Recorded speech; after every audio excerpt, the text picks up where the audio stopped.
बंदी छोड़ सतगुरु रामपाल जी परमेश्वर जी की जय हो। परम पिता परमात्मा सारी सृष्टि के रचनहार, कुल मालिक, असंख्य ब्रह्मांडों के स्वामी, जगत गुरु, तीनों लोकों में प्रवेश करके सबका धारण पोषण करने वाले, राजाधिराज, आत्माधार, नाथों के नाथ, देवों के देव महादेव, सर्वेश्वर महेश्वर, मृत्युंजय, अजरो अमर, आदि अनादि सनातनी प्रभु, जगत पिता जगदीश्वर, श्री श्री 1008 की उपाधि के वास्तविक अधिकारी, अकाल मूरत शब्द स्वरूपी राम वासुदेव, सर्वगतम ब्रह्म, परम पूज्य, प्रथम पूज्य, परम संत, परम पुरुष, परम धनी, परम दयालु, सत्य कबीर, हक्का कबीर, अल्लाहु कबीर, अल्लाहु अकबर, बाखबर, अल्लाह ताला, जगत के तारणहार, जगत के मुक्तिदाता, जगत के जगन्नाथ, हारे के सहारे, हिंदुओं के राम, मुसलमानों के अल्लाह, सिखों के वाहिगुरु, ईसाइयों के मसीह, दया के सागर दयानिधि, करुणा के सागर करुणानिधि, स्वयंभू परिभू, संकट मोचन, कष्ट हरण, मंगल करण, दुख भंजन, अविगत कबीर, निर्विकार निर्विषम परमात्मा, अलय अलेख सतगुरु, आदि अनादि सतगुरु, असली मर्यादा पुरुषोत्तम, असली राम, असली कृष्ण, असली घनश्याम, असली मुरारी, राजाओं के राजा, महाराजाओं के महाराजा, शहंशाहों के शहंशाह, सम्राटों के सम्राट, भगवानों के भगवान, अल्लाहों के अल्लाह, प्रभुओं के प्रभु, मसीहाओं के मसीह, सच्चे वाहिगुरु, बाबाओं के बाबा, पीरों के पीर, सेठों के सेठ, जगत सेठ, सावड़सा सेठ, सर्वगुण संपन्न, अनंत कोटि कलाओं के स्वामी, अनंत कोटि ब्रह्मांडों के नायक, योगियों में महायोगी, ध्यानियों में महाध्यानी, सिद्धों में परम सिद्ध, ज्ञानियों में तत्व ज्ञानी, ब्रह्म ज्ञानी, महाज्ञानी, परम ज्ञानी, सर्वश्रेष्ठ ज्ञानी, विज्ञानी, युवा कबीर, समरथ कबीर, असमवात, अमित ओजा, सच्चे रहनुमा, करीम अल्लाह, सुभान अल्लाह, दुनिया के अंतिम पैगंबर। 8 सितंबर 1951 से गांव धनाना, जिला सोनीपत, हरियाणा, भारतवर्ष की पावन भूमि पे प्रकट रियल कल की भगवान श्री नारायण साकार हरि, श्री बाबा साहिब, शब्द स्वरूपी राम, संत श्रोमणी सतगुरु रामपाल जी परमेश्वर जी के चरण कमल में साध संगति से जुड़े हुए देश विदेश से सभी सत्सेवक भाई बहनों का अनंत कोटि दंडवत प्रणाम। सत्साई भाई और बहनों, दया पूज्य गुरुदेव भगवान की, सतगुरु रामपाल जी परमेश्वर जी की, वर्तमान के कल की भगवान की, जिनकी विशेष रजा से, विशेष मेहर से आप और हम सभी साध संगति से जुड़े हुए सत्सेवक भाई बहन पूज्य गुरुदेव जी के तत्व ज्ञान को आधार बनाकर अपनी आत्मा के कल्याणार्थ हेतु भक्ति मार्ग पर दृढ़ता के साथ आगे बढ़ रहे हैं। भाई और बहनों, इस कलयुग की बिचली पीढ़ी में साध संगति का नसीब होना ये एक विशेष मेहर होती है सतगुरु की अपनी विशेष आत्माओं के ऊपर।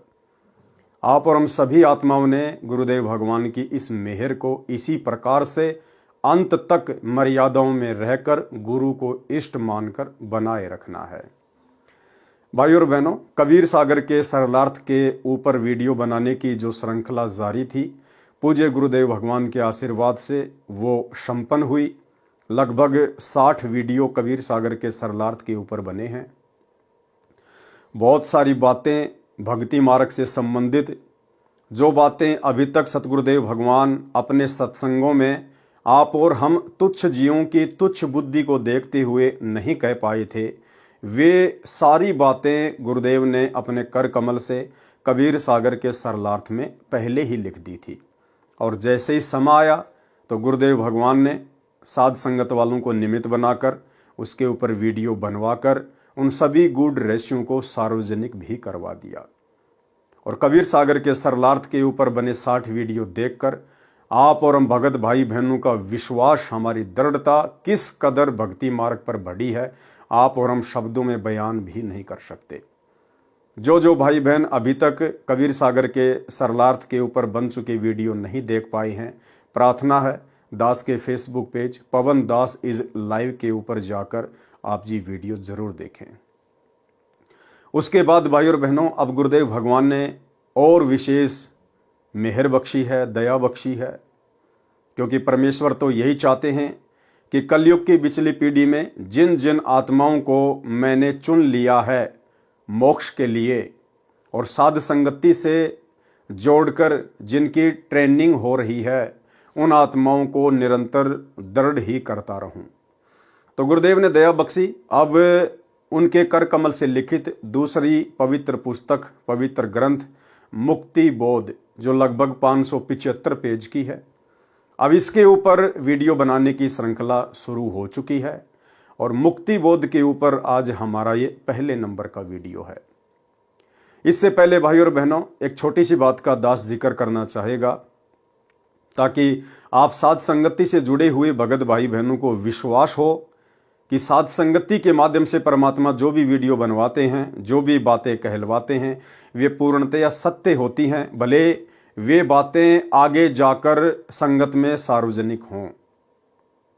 और जो भगत भाई बहन सतलोक आश्रमों से जुड़े हुए हैं, वो सतलोक आश्रम जो वर्तमान 2024 तक सतगुरु रामपाल जी परमेश्वर जी की गैर हाजिरी में भगत समाज को काल की गोद में बैठाता जा रहा है, सतगुरुदेव भगवान के सत्संग और भक्ति विधान के विरुद्ध कुकर्म करवाकर भगत समाज को निरंतर काल के मुंह में बैठा रहा है। वो लोग किस कदर धोखा खा चुके हैं साध संगति से ना जुड़कर, साध संगति के वीडियो ना देखकर। दास सन 2018 से ही आप सभी भाई बहनों को सार नाम को लेकर एक बात कहता आ रहा है कि भाई और बहनों, आप लोगों ने अपनी नादानी और अज्ञानता का परिचय देते हुए सन 2018 से वर्तमान 2024 तक इन सतलोक आश्रमों में जाकर अपने पूज्य गुरुदेव भगवान की गैर हाजिरी में जो सार नाम लिया है, जो सार शब्द लिया है, वो पूर्णतया फर्जी है। 2018 से दास वीडियो बनाकर आप जियों को ये सूचना देता आ रहा है। बहुत सारे भगत भाई बहनों के ये बातें गले नहीं उतरी कि भाई वो फर्जी कैसे हो सकता है, हमें तो डीवीडी से दिया जाता है, डीवीडी में तो गुरुजी बोल रहे हैं, फिर वो फर्जी कैसे हुआ। लेकिन दास आप लोगों को एक ही बात बोलता आया था कि भाई और बहनों, अभी तक गुरुदेव ने किसी को ओरिजिनल सार नाम दिया ही नहीं है। सार शब्द की तो आप बात ही छोड़ दीजिए, अभी तक संगत में कोई ओरिजिनल सार नाम के योग्य हुआ ही नहीं है। 2018 से दास आप जियों को ये बातें बोलता आ रहा है और साथ में ये भी कहता आया है कि सार नाम के योग्य यदि आत्मा हो रही हैं, तैयार हो रही हैं, तो केवल साध संगति से जुड़कर हो रही हैं। आने वाले समय में जब पूज्य गुरुदेव भगवान हिसार जेल से अपने मिशन को पूरा करके बाहर आएंगे, तो सर्वप्रथम ओरिजिनल सार नाम की दया अपने सत्सेवक बच्चों के ऊपर करेंगे। और वर्तमान में गुरुदेव भगवान ने डीवीडी में जो सार नाम अपने खुद की वीडियो में डाल रखा है, वो सार नाम ओरिजिनल नहीं है। वो सार नाम गुरुदेव ने केवल संगत की परीक्षार्थ उस वीडियो में डाल रखा है, उस डीवीडी में डाल रखा है। और अभी तक गुरुदेव भगवान ने जिन जिन आत्माओं को सन 1994 से लेकर बरवाला कांड 2014 तक आश्रमों में अपने मुख कमल से या डीवीडी से जो सार नाम दिया है, वो भी ओरिजिनल सार नाम नहीं है। क्योंकि आज वर्तमान में गुरुदेव के जेल जाने के बाद भी वही डीवीडी वाला सार नाम भगत समाज को दिया जा रहा है। लेकिन इन दोनों में फर्क बहुत ज्यादा है। गुरुदेव भगवान के आश्रम में रहते सहते सार नाम देना और गुरुदेव के जेल जाने के बाद उनके कलयुगी परिवार के द्वारा इन आश्रमों में सार नाम दिया जाना, इन दोनों बातों में बहुत ज्यादा अंतर है भाई और बहनों। सार नाम तो दोनों ही असली नहीं है, क्योंकि अभी तक गुरुदेव ने किसी को ओरिजिनल सार नाम देना ही नहीं था, अभी तक संगत में कोई योग्य ही नहीं था। लेकिन जिन जिन भाई बहनों ने 2014 बरवाला कांड से पहले पूज्य गुरुदेव भगवान से जो सार नाम लिया है, उन भगत भाई बहनों के लिए वो सार नाम जैसा ही काम करेगा यदि वे आत्माएं विश्वास के साथ उस नाम का जाप करेंगी तो। और जिन जिन भगत भाई बहनों ने 2014 के बाद गुरुदेव के जेल जाने के बाद में इन सतलोक आश्रमों में सार नाम लिया है, वो सार नाम ना ही तो काम करेगा और ना ही वो सार नाम ओरिजिनल कहा जाएगा। इसलिए आज का यह मेरा वीडियो उन भाई बहनों की आंखें खोलने के लिए है, विशेषकर जो भाई बहन गुरुदेव के जेल जाने के बाद में सारनाम ले चुके हैं, क्योंकि ये आप लोगों की परीक्षा थी। ये परीक्षा थी भगत समाज की। परमात्मा यही तो देखना चाहते थे कि 20 वर्षों से इन आत्माओं को मैंने जो ज्ञान दिया है, सन 1994 से लेकर 2014 तक, ये आत्माएं इस ज्ञान को कितना आधार बना पाई हैं, या अभी भी भेड़ चाल में देखा देखी में चलने की इनकी आदत बनी हुई है। तो 2014 बरवाला कांड के बाद जिन जिन भगत भाई बहनों ने सारनाम लिया है, वो भाई बहन आज का ये वीडियो देखकर,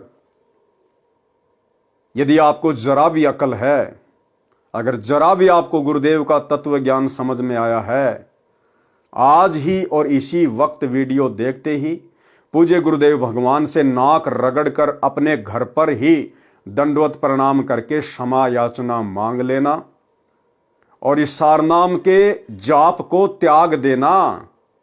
केवल प्रथम नाम और शतनाम तक का ही जाप करें, जब तक गुरुदेव भगवान हिसार जेल से आकर आपको सारनाम ना दें। अन्यथा यह सारनाम आपके गले की हड्डी बनेगा, आपके गले की हड्डी। और ज्यादातर जिन जिन लोगों ने 2014 के बाद में सारनाम लिया है, ज्यादातर उन भगत भाई बहनों के लिए वो फर्जी सारनाम गले की हड्डी बन चुका है। घर घर में झगड़ा, घर घर में कहर, अकाल मौत, किसी भी प्रकार से कोई राहत वो सारनाम उन भगत भाई बहनों को नहीं दे रहा। जितनी अच्छी प्रकार से भक्ति वो सतनाम लेकर कर रहे थे, इन शतलोक आश्रमों से वो फर्जी सारनाम लेकर अब उनके प्रथम नाम की और शतनाम की भी वो भक्ति नहीं बन पा रही है, क्योंकि मर्यादा खंडित हो चुकी है। अविश्वास प्रदर्शित कर दिया आपने अपने गुरु के ऊपर। आपने अपने गुरुदेव भगवान के हिसार जेल से बाहर आने का तनिक भी इंतजार नहीं किया। ये आपका अपने गुरुदेव के प्रति अविश्वास को दर्शाता है, अविश्वास को। अब आपको बताएंगे कि वो सारनाम नकली कैसे है, क्यों दास पिछले 7 वर्षों से 6 वर्षों से उसको नकली बता रहा है। अब आपको पूज्य गुरुदेव भगवान के मुख कमल से, सतगुरु रामपाल जी परमेश्वर जी के मुख कमल से आपको सुनाएंगे कि जो सारनाम वर्तमान में उनके जेल जाने के बाद में भगत समाज को दिया है, वो सारनाम फर्जी है, ओरिजिनल नहीं है। अब वो सारनाम क्या है, ये भी तो आपको पता होना चाहिए। तो उन भगत भाई बहनों को तो पता चल जाएगा। अभी एक छोटा सा वीडियो मैं आपको दिखाऊंगा नितिन रायजादा का। नितिन रायजादा के बारे में आप जानते ही होंगे, काल प्रेरित आत्मा है, विशेषकर सतगुरु रामपाल जी परमेश्वर जी के भक्तों के पीछे हाथ धो के पड़ा हुआ है। अंत में मिलेगा कुछ नहीं सिवाय खुद की बर्बादी के। लेकिन परीक्षा का समय है, काल हर प्रकार से भगत समाज को तोड़ने का प्रयास तो करेगा। तो सतलोक आश्रमों से गुरुदेव के जेल जाने के बाद वो फर्जी सारनाम लेकर भी लोग सतलोक आश्रमों से जुड़कर नहीं रह पाए और चले गए नितिन रायजादा के पास में, नितिन रायजादा वाला सारनाम लेने के लिए, जो 52 अक्षर से बाहर का है, इस दुनिया से बाहर का है।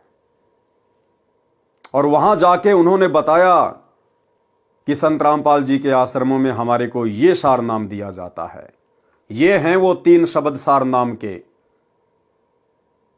अब नितिन रायजादा आपको बताएगा, क्योंकि नितिन रायजादा को बताया संत रामपाल जी के भक्तों ने, उन भक्तों ने जिन्होंने 2014 के बाद से नाम दीक्षा ली है।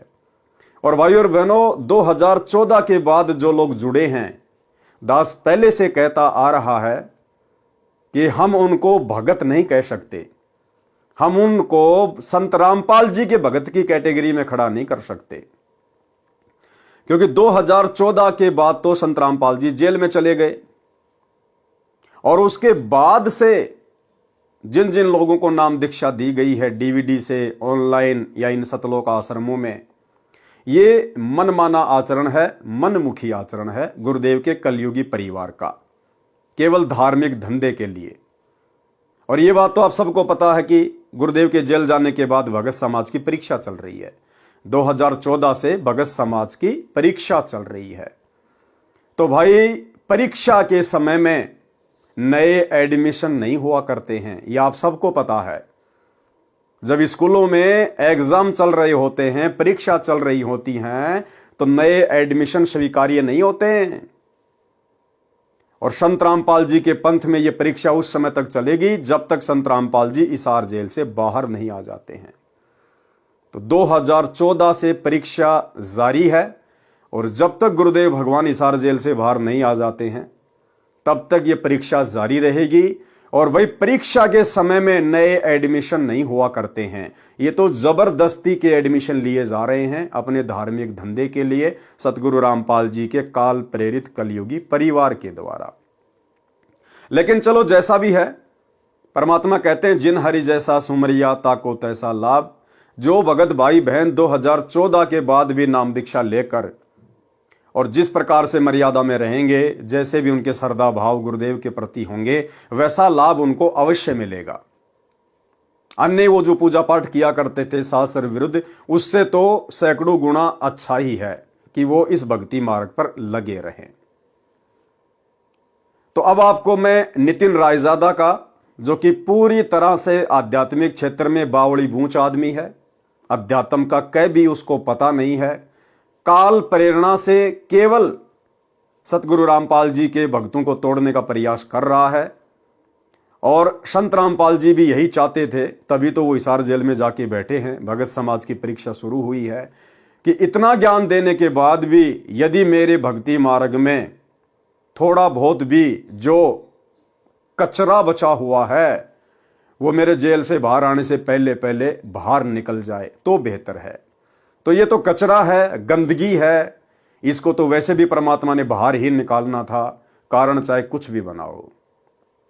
तो नितिन रायजादा तो संत रामपाल जी के भक्ति मार्ग का जो कचरा है, जो गंदगी है, उसको इकट्ठी कर रहा है।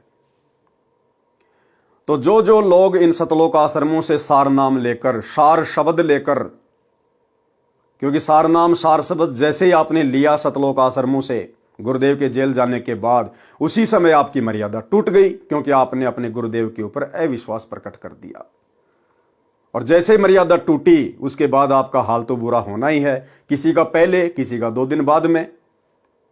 तो किसी को विशेष लाभ कोई हुआ नहीं, तो लोगों ने भक्ति में दोष निकाल के और नितिन रायजादा की शरण ग्रहण कर ली। और भाई जब नितिन रायजादा उनका नया गुरु बन गया तो गुरु से कुछ छुपाया थोड़ी जाता है। जैसे जैसे उनके काल प्रेरित नकली गुरु ने पूछा, वैसा वैसा उन भक्तों ने वहां जाके बता दिया कि जी मैंने सिंहपुरा से सार नाम लिया था, मैंने धनाना आश्रम से सार नाम लिया था, मैंने राजस्थान के सोजत से लिया था, और जी ये हैं वो 3 मंत्र सार नाम के और सार शब्द के। तो भाई और बहनों, सबसे पहले मैं आपको नितिन रायजादा का एक छोटा सा वीडियो दिखाऊंगा ताकि आपको ये यकीन हो जाए कि हाँ, वर्तमान में सतगुरु रामपाल जी के इन फर्जी सतलोक आश्रमों में उनके परिवार के द्वारा, आश्रम संचालकों के द्वारा कौन सा सार नाम दिया जाता है। उसके बाद आपको बताएंगे ये कितना असली है और कितना फर्जी है।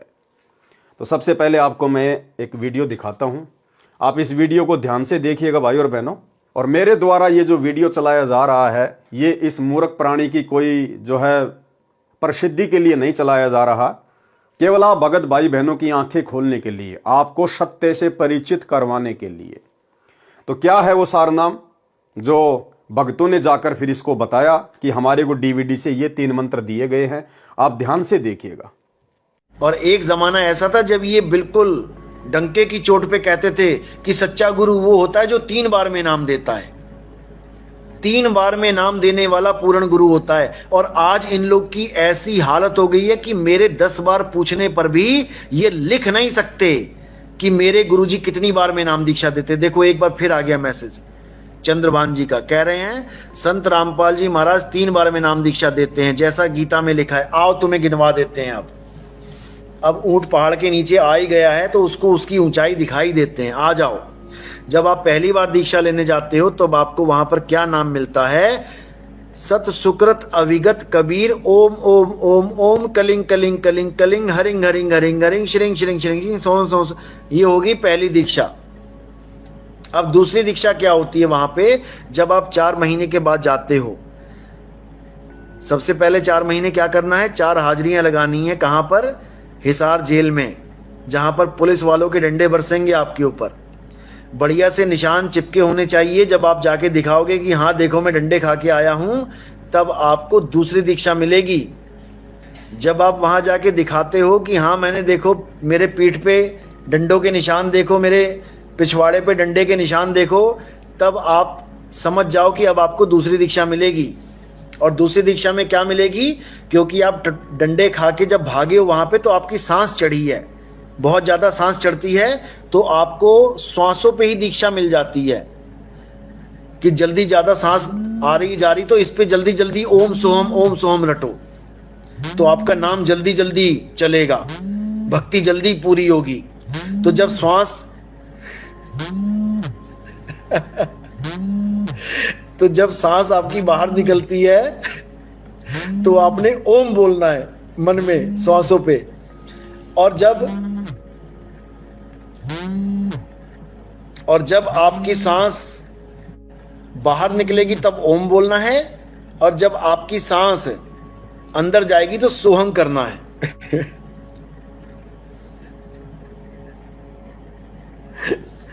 तो जब ओम सोहम चलेगा, तो ये आपकी दूसरी दीक्षा हो जाएगी। ओके, तो दूसरी दीक्षा हो गई ओम और सोहम की। अब जो तीसरी दीक्षा है वो क्या है, ओम सोहम के साथ इन्होंने फिट कर दिया है सत कबीर। अब आपकी नाम दीक्षा क्या चलेगी, ओम सोहम सत्य कबीर, ओम सोहम सत्य कबीर, ओम सोहम सत्य कबीर। अब ये हो गई आपकी तीसरी दीक्षा। ये तीसरा खेल है आपका।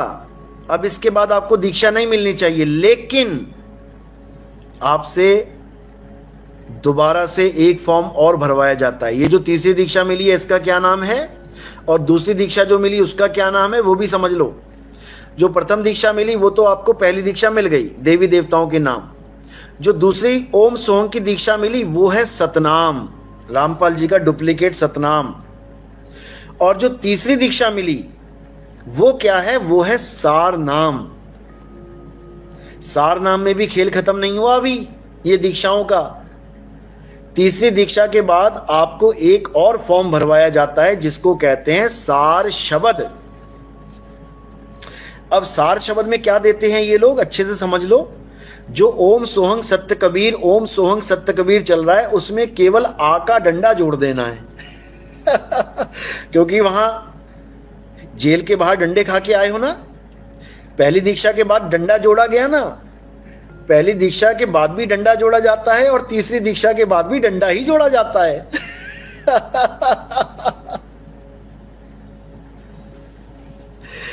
कबीर के साथ केवल आ का डंडा जोड़ के कबीरा बना देना है, बस हो गया। ओम सोहम सत्य कबीरा, ओम सोहम सत्य कबीरा, ओम सोहम सत्य कबीरा। और उसके 1 लाख रुपए, क्योंकि डंडा लगाया है, 1 है एका, उसके साथ 1 लाख रुपए देने पड़ते हैं। 1 लाख रुपए का संकल्प है सार शब्द की दीक्षा में। लेने जाओगे ना तब समझ में आएगा, अभी नहीं आता। लाख रुपया देने के बाद। तो भाई और बहनों, आपने वीडियो देखा। हमने इस बौड़ी बूंच आदमी की, काले एजेंट की और किसी बात पे ध्यान नहीं देना है। बाकी सब इसकी बकवास है। हमने केवल ध्यान ये देना है कि सतलोक आश्रमों से डीवीडी से सार नाम लेकर बरवाला कांड के बाद जो लोग इसके पास गए हैं, उन लोगों ने जाके बताया कि ये सार नाम है और ये सार शब्द है। और जिन जिन लाखों भगत भाई बहनों को सतलोक आश्रमों से सार नाम मिल चुका है, जो ये वीडियो देख रहे हैं, उनको भी अच्छे से पता है कि यही वो नाम है जो आपको इन आश्रमों में दिए जाते हैं। तो ये वीडियो मेरा दिखाने का केवल एक मकसद यही था कि आपको ये पता चल जाए कि वो मंत्र क्या है जो वर्तमान में इन सतलोक आश्रमों में दीक्षा के रूप में दिए जा रहे हैं। बाकी ये मंत्र मालूम हो जाने से, इन मंत्रों को देख लेने से या जाप कर लेने से किसी का मोक्ष नहीं है। ये मंत्र उस समय काम करेंगे अपना जिस समय आप अधिकारी से लेंगे, और अधिकारी आपको गुरुदेव भगवान ने असंख्यों बार बता दिया कि उनके अलावा इस पूरे ब्रह्मांड में आज के दिन और कोई नहीं है। जब तक हम पूज्य गुरुदेव जी से ये तीनों मंत्र प्राप्त नहीं करेंगे, विधिवत दीक्षा ग्रहण नहीं करेंगे, तब तक ये मंत्र मोक्ष में किसी प्रकार का कोई काम नहीं करेंगे, और इनको मनमुखी रूप से जपने का भी कोई फायदा नहीं है। तो आपको बस मंत्रों के बारे में मुझे बताना था कि वो मंत्र क्या हैं। अब भाई और बहनों, आपको आगे लेके चलता हूं, पूज्य गुरुदेव का एक छोटा सा वीडियो दिखाता हूं आपको। अभी परमात्मा ने लास्ट 71 नंबर का जो विशेष संदेश हिसार जेल से भेजा है, जिसमें परमात्मा ने मुसलमान धर्म की एक पुस्तक का जिक्र किया है, जिसमें एक आयत है, उसका गुरुदेव ने जिक्र किया है। और उसका जिक्र करते हुए गुरुदेव ने बताया कि मुसलमान धर्म की उस आयत में, सूरह अस-सूरा में, जो ऐन सीन काफ लिखा हुआ है, ऐन सीन काफ, उसके विषय में अनुवादकर्ता ने लिखा है कि इन 3 मंत्रों का अर्थ तो केवल अल्लाह ही जान सकता है, अल्लाह के अलावा और कोई भी नहीं बता सकता। और सतगुरु रामपाल जी ने बड़ी आसानी से उन तीनों के बारे में बता दिया, उस आयत के बारे में बता दिया कि इसका क्या अर्थ है, क्या इसका मतलब है, ये ऐन सीन काफ ये क्या है। तो आप सुनिए पूज्य गुरुदेव जी का ये छोटा सा वीडियो 3 मिनट का, ये बहुत ज्यादा इंपॉर्टेंट है। और यही 3 मिनट का गुरुदेव का वीडियो सारे भेद खोल देगा कि वर्तमान 2014 में गुरुदेव के जेल जाने के बाद इन सतलोक आश्रमों से जिन जिन भगत भाई बहनों ने सार नाम की दीक्षा ली है या सार शब्द की दीक्षा ली है, वो पूरी तरह से फर्जी है। तो अब हम सुनेंगे पूज्य गुरुदेव जी के मुख कमल से, सुनिएगा। अब आपको बताता हूँ थोड़ा सा पाक कुरान मजीद।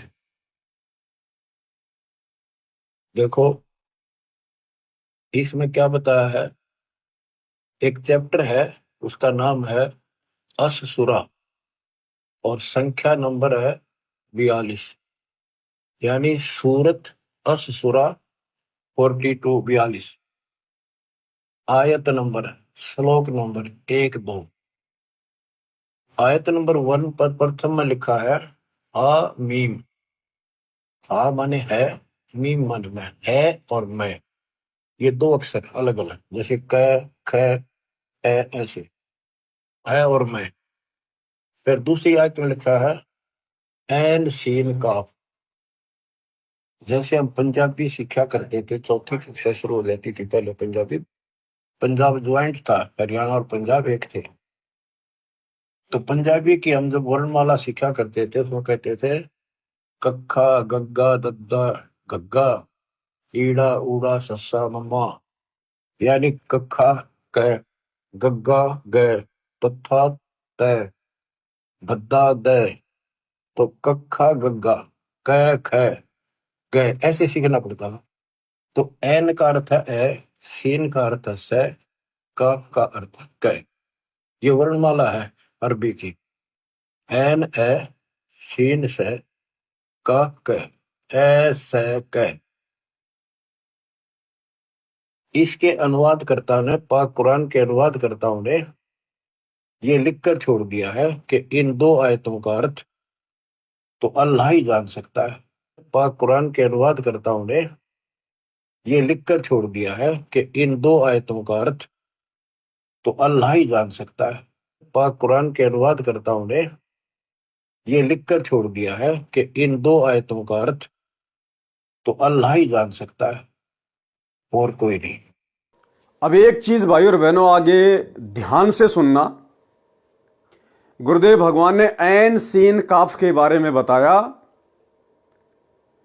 कि जो सारनाम दिया जाता है, और सारनाम में जो 3 मंत्र दिए जाते हैं, ये जो ऐन सीन काफ है, ये सारनाम की दीक्षा में उन तीनों मंत्रों के पहले पहले शब्द हैं, पहले पहले शब्द। सारनाम में जो 3 नाम दिए जाते हैं, ये ऐन सीन काफ उन तीनों मंत्रों के पहले पहले शब्द हैं। ध्यान से सुनना, फिर आपको लिखा हुआ भी दिखाऊंगा। ये क्या है? गीता अध्याय 17 श्लोक 23 में ओम तत्सत, ये 3 मंत्र। इनमें तीनों मंत्रा का पहला अक्षर है ए से क। जिनको तीनों मंत्र प्राप्त है वो बच्चे आसानी से समझ देंगे। ये वो मंत्रों का केवल पहला पहला अक्षर लिख रखा है, बहुत नथिंग।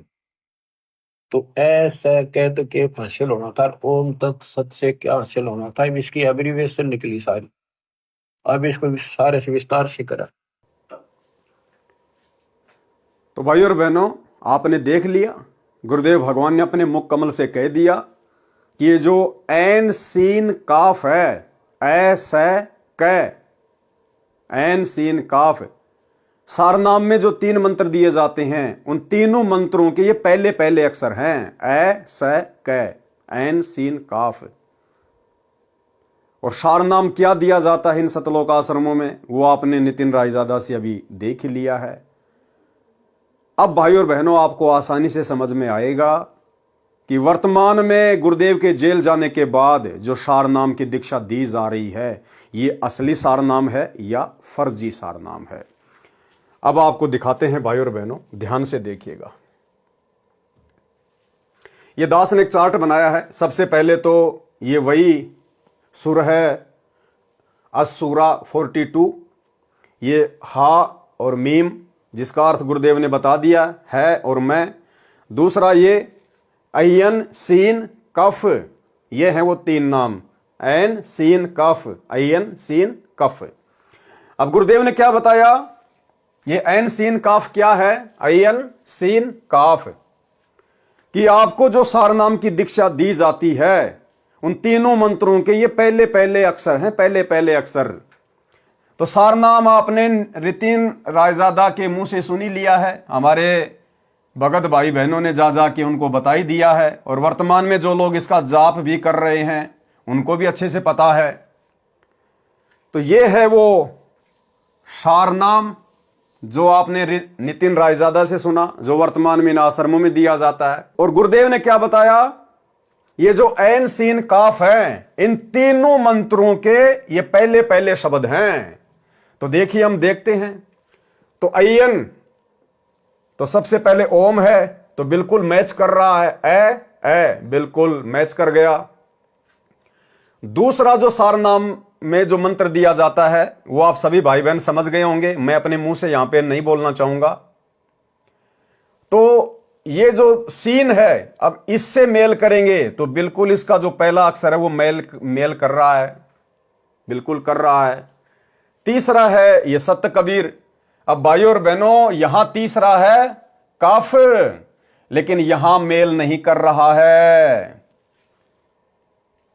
गुरुदेव के वचन अनुसार, जो अभी आपने वीडियो में देखा कि ऐन सीन काफ, इसके जो ये पहले पहले अक्षर हैं, पहले पहले जो अक्षर हैं, ये अक्षर सारनाम के पहले पहले अक्षर हैं।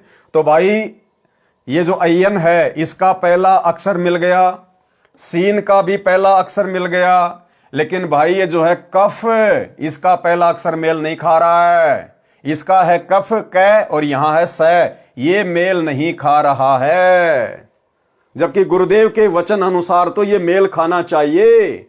साधु बोले सहज स्वभाव, साधु का बोला मिथ्या ना जाए, और संत वचन पलटे नहीं चाहे पलट जाए ब्रह्मांड। इसलिए भाई और बहनों, दास 2018 से चिल्ला रहा है गुरुदेव के आदेश अनुसार, उनकी प्रेरणा अनुसार, कि ये हमारी परीक्षा का समय है, परीक्षा का समय। और इस समय हम भगत भाई बहनों ने सतलोक आश्रम वालों से सारनाम नहीं लेना चाहिए, बहुत बड़ा धोखा खा जाओगे, गुरुदेव भगवान की नजरों में नीचे गिर जाओगे। और गिर गए लाखों की संख्या में, गुरुदेव भगवान की नजरों में लाखों की संख्या में नीचे गिर गए। अब देख लो जिन जिन भगत भाई बहनों को सतलोक आश्रमों से सार नाम प्राप्त है, उन सबको पता है कि हां यही वो 3 मंत्र हैं जो हमें डीवीडी से दिए गए हैं। और गुरुदेव ने यह भी क्लियर कर दिया, अयन सीन काफ, इनके जो पहले पहले जो अक्षर हैं वो सार शब्द से मेल करने चाहिए, लेकिन नहीं कर रहे हैं। अब नहीं कर रहे हैं तो क्या हुआ? गलत हुआ भाई। तो भाई और बहनों, कितना बड़ा धोखा भगत समाज ने खुद अपनी नादानी के चलते खा लिया है। अरे हम सत्सेवक भी तो चिल्ला रहे थे, क्या हमें सार नाम की जरूरत नहीं है क्या? क्या हमें सार शब्द की जरूरत नहीं? क्या हम इस भक्ति मार्ग पर कोई मनोरंजन के लिए जुड़े हैं क्या? लेकिन हमने गुरुदेव के ज्ञान को आधार बनाया, हमने गुरुदेव भगवान का इंतजार करना उचित समझा कि यह भक्ति मार्ग है। अरे वो सार नाम, जिस सार नाम के लिए परमात्मा ने धर्मदास जी को जिंदा समाधि दे दी, वो कितनी अनमोल वस्तु होगी। और ऐसी अनमोल वस्तु क्या सतगुरु रामपाल जी अपने कलयुगी परिवार के हाथों में एक 15 रुपए की डीवीडी में डालकर आलू टमाटर की तरह बांटने के लिए देकर चले जाएंगे? और वो सतलोक आश्रम मैनेजमेंट हरियाणा, जिनके कुकर्मों के चलते, जिनकी मनमानी हरकतों के चलते, काल प्रेरणा के चलते भी ये बरवाला कांड 2014 हुआ। परमात्मा जिन लोगों की रग रग से वाकिफ थे, ऐसे लोगों को परमात्मा वो अनमोल जड़ी बूटी देगा जो लोग खुद अभी प्रथम नाम दीक्षा के योग्य नहीं है। प्रथम नाम दीक्षा के भी ना गुरुदेव का परिवार, ना कोऑर्डिनेटर, ना आश्रम संचालक, आज 2024 तक ये लोग प्रथम नाम दीक्षा के भी योग्य नहीं हैं। और वो सार नाम जिसको देने के लिए परमात्मा सतलोक से चलकर स्वयं आता है, वो सार नाम ऐसे इन 2 कोटि के जीवों के हाथों में देगा परमात्मा, जिन्होंने अपनी मनमानी हरकतों के चलते अपने गुरु भगवान को हिसार जेल में बैठने को मजबूर कर दिया। इसलिए हम सत्सेवक भाई बहन चिल्ला रहे थे कि ये सार नाम ओरिजिनल नहीं है। हां, भले ही गुरुदेव ने अपना वीडियो बनाकर डीवीडी में डाल दिया, लेकिन भगत समाज की परीक्षा के लिए गुरुदेव ने जिन जिन लोगों को यह नाम दिया है हिसार जेल जाने से पहले, भाई उनको तो विश्वास के साथ इसी को सार नाम समझकर जाप करते रहना चाहिए। यदि उन लोगों के मन में जरा भी दोष पैदा हो गया मेरे इस वीडियो को देखकर, तो आप लोग ना घर के रहेंगे ना घाट के रहेंगे। आप लोगों को कोई शंका नहीं करनी चाहिए, क्योंकि आपको तो आपके गुरु ने दिया है, आपके भगवान ने दिया है। और गुरु भगवान चाहे जो मर्जी मंत्र दे दे, जो मर्जी नाम दे दे, अगर गुरु ने दिया है तो आपके लिए वो सार नाम ही है, सार शब्द ही है। आपने तो केवल मर्यादा में रहकर विश्वास के साथ में जो विधि आपके गुरु ने बताई, आपने तो केवल सुमरण करना है। आप लोगों ने दोष नहीं पालना अपने मन में। ये गलती कर दी उन लोगों ने जिन्होंने इस परीक्षा के समय में 2014 के बाद में यह सार नाम ले लिया है। यह उन लोगों की सबसे बड़ी गलती है। तो भाई और बहनों, हाथ कंगन को आरसी क्या, पढ़े लिखे को फारसी क्या। जैसा गुरुदेव भगवान ने बताया, दास ने एज इट इज आपको वैसा ही प्रैक्टिकल करके दिखा दिया। और यही वो 3 मंत्र हैं। ये है सतनाम, इसके आगे 2 शब्द और हैं, आप सभी भाई बहनों को अच्छे से पता है। तो बिल्कुल एन से ये मैच कर रहा है, आईएन से मैच कर रहा है। ये पहला अक्षर ए, इसका भी पहला अक्षर है। सीन, इसका पहला अक्षर स, इसका भी पहला अक्षर स। और ये कै, भाई इसका पहला अक्षर मेल नहीं खा रहा, पहला अक्षर यहां पर स आ रहा है और यहां कै, इसलिए ये ओरिजिनल सार नाम नहीं है। इसलिए भाई और बहनों, विनती करूंगा, प्रार्थना करूंगा, अभी भी समय है। जो भगत भाई बहन लाखों की संख्या में काल के शिकार हो चुके हैं, काल के षड्यंत्र के शिकार हो चुके हैं, जिन्होंने गुरुदेव के जेल जाने के बाद में अपनी नादानी दिखाई, अपनी अज्ञानता दिखाई और जल्दबाजी में, देखा देखी में, और पहुंच गए सतलोक आश्रमों में लेके अपने नाम दीक्षा का फॉर्म। जिन जिन भाई बहनों ने ये फर्जी सारनाम शतलोक आश्रम मैनेजमेंट हरियाणा से लिया है, गुरुदेव के जेल जाने के बाद लिया है, उन आत्माओं को अभी भी मौका है, अन्यथा आप लोगों की जो दुर्गति होगी वो शायद ही किसी और की होगी। क्योंकि आपने सबसे बड़ा विश्वासघात किया अपने गुरुदेव के साथ, सबसे बड़ा विश्वासघात। अरे कौन दे सकता है सारनाम? इस धरती पर तो कोई प्रथम नाम देने का भी अधिकारी नहीं है, प्रथम नाम देने का अधिकारी भी वो भी परमात्मा ने स्वयं माना पड़ता है। और सार नाम, सार शब्द, और आप लोगों ने अपने जैसे 2 कोड़ी के जीवों से ले लिया। फिर भगवान क्यों आया धरती पे? अरे जब सार नाम सार शब्द भगत ही भगत को दे रहा है तो भगवान क्या भेड़ बकरियां चराने आया यहां पर सतलोक से? जरा भी दिमाग नहीं लगाया तुम लोगों ने। ये थी परीक्षा, अभी भी समय है।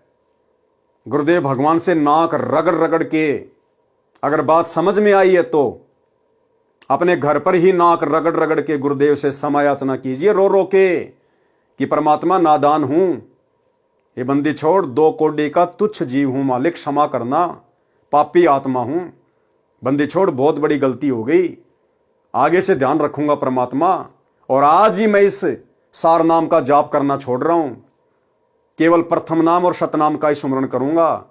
और गुरुदेव जब तक आप हिसार जेल से बाहर नहीं आ जाते हैं अपनी लीला पूरी करके, तब तक मैं किसी भी सतलोक आश्रम में नहीं जाऊंगा, कहीं भी ज्योति पाठ और दान का पैसा नहीं दूंगा, किसी के भी बहकावे में नहीं आऊंगा। सात संगति से जुड़कर अपने घर को आश्रम बनाकर, ज्ञान को आधार बनाकर अपनी भक्ति करूंगा।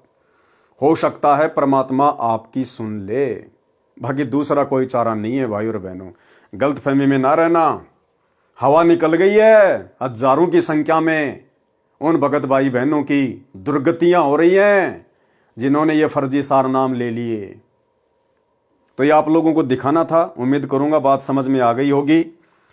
अब भाई और बहनों, हम आगे बढ़ते हैं आज के अपने मुख्य टॉपिक के ऊपर। पवित्र ग्रंथ मुक्ति बोध जो पूज्य गुरुदेव जी ने अपने कर कमल से लिखी है, आप और हमारे सामने है, आप और हमारे हाथों में है। आज इसका ये पहला वीडियो हम गुरुदेव भगवान के विशेष आशीर्वाद से बनाने जा रहे हैं। और भाई और बहनों, कोई भी धर्म ग्रंथ होता है, कोई भी पुस्तक होती है, शुरुआत के 2, 4, 5 वीडियो केवल उसकी भूमिका बनाते हैं, केवल भूमिका। जैसे हम लोग पहले फिल्में देखा करते थे 3 घंटे की, तो आधे घंटे की तो भूमिका बनती थी, कुछ विशेष समझ में नहीं आता था। इसी प्रकार से कोई भी ग्रंथ, कोई भी पुस्तक होती है, शुरुआत में 10, 15, 20, 25 उसके जो पेज होते हैं वो एक प्रकार से भूमिका होती है। आप लोगों को बताया जाता है कि ये किस संदर्भ में है, कौन कौन इसके पात्र हैं, क्यों ये पुस्तक लिखी गई है। लेकिन ये पवित्र ग्रंथ मुक्ति बोध, ये आदरणीय गरीबदास जी महाराज जी का जो सदग्रंथ साहिब है, जिसमें 24,000 वाणियां हैं, ये उन वाणियों के सरलार्थ को लेकर है। यानी हमारे मतलब की जो वाणियां हैं, उन वाणियों को निकालकर, उन विषयों को निकालकर सतगुरु रामपाल जी ने आप और हमारे लिए, भगत समाज के लिए, ये पवित्र ग्रंथ अपने कर कमल से लिखकर हमें दिया है। और इसमें सबसे पहले आदरणीय गरीबदास जी महाराज जी की महिमा है, उनके विषय में लिखा हुआ है। वे कौन थे, कहाँ के रहने वाले थे, कैसे उनको परमात्मा मिले, परमात्मा मिलने के बाद उन्होंने आध्यात्मिक क्षेत्र में क्या किया, तो ये उनके विषय में है। चूंकि भाई और बहनों, गुरुदेव भगवान के कर कमल से लिखित है और महापुरुषों की जीवनी पर है, इसलिए इस पवित्र ग्रंथ को पढ़ने और सुनने से भी हम ढेर सारे पुण्य के भागी बनते हैं। और जितना हम इन महापुरुषों की जीवनी को पढ़ेंगे, हमें उतना ही फायदा है, उतना ही लाभ है। तो इस पवित्र ग्रंथ में कुछ एक बातें वहीं आएंगी शुरुआत में, जो बातें अन्य गुरुदेव के कर कमल से लिखित पुस्तकों में गुरुदेव ने लिखी हुई हैं, जिनके ऊपर हम वीडियो बना चुके हैं। तो हम भगत भाई बहनों ने उसी जोश और उसी उमंग के साथ में इनको पढ़ना है, क्योंकि हमारे पूज्य गुरुदेव जी के कर कमल से लिखी हुई है। फिर जैसे जैसे हम आगे बढ़ेंगे, 4, 5, 6 वीडियो में आगे बढ़ेंगे, उसके बाद भाई और बहनों, परमात्मा ने अनमोल खजाना आप और हमारे अंदर इतना दृढ़ विश्वास पैदा हो जाएगा, अगर ब्रह्मा विष्णु महेश भी आकर हमें डगमग करने का प्रयास करें तो मुंह की खा के जाएंगे। फिर ये छोटे मोटे काल के एजेंट, भला इनकी तो औकात ही क्या है, जिनके चक्कर में सतलोक आश्रमों से फर्जी सार नाम सार शब्द लेकर लोग अपने जीवन का सत्यानाश करवाने के लिए जा रहे हैं। तो अब शुरुआत करते हैं पूज्य गुरुदेव भगवान के कर कमल से लिखित इस पवित्र ग्रंथ से। मुक्ति बोध निवेदन। इस पवित्र पुस्तक मुक्ति बोध में संत गरीबदास जी के अमर ग्रंथ के सरलार्थ से कुछ अंग लिखे हैं जो भिन्न पुस्तक बनाई है। इसमें संत गरीबदास जी के अमर ग्रंथ के सरलार्थ की एक झलक है। दूसरे शब्दों में सरलार्थ का नमूना यानी सैंपल है।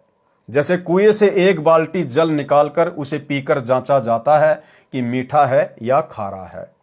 अन्य उदाहरण, व्यापारी लोग बोरी में परखी मारकर कुछ माल निकालकर जांच कर लेते हैं कि बोरी में कैसा माल है। मुक्ति बोध संत गरीबदास जी के अमर ग्रंथ के सरलार्थ से निकाला परखी वाला माल है। इसे पढ़कर जांचें कि सरलार्थ कैसा है। अमर बोध के सरलार्थ को समझने के लिए 2 शब्द लिखने अनिवार्य हैं। ये 2 शब्द अमर ग्रंथ संत गरीबदास जी के सरलार्थ में सर्वप्रथम लिखे हैं, जो अमर बोध तथा मुक्ति बोध को समझने में सहयोगी हैं। अब पढ़ें 2 शब्द। 2 शब्द। संत गरीबदास जी के अमर ग्रंथ की अमृतवाणी का सरलार्थ प्रारंभ करने से पूर्व कुछ आवश्यक जानकारी कराना अनिवार्य समझता हूं। श्री सदग्रंथ साहिब में अधिक वाणी संत गरीबदास महाराज जी की हैं। संत गरीबदास जी का जन्म गांव छुडानी, जिला झज्जर,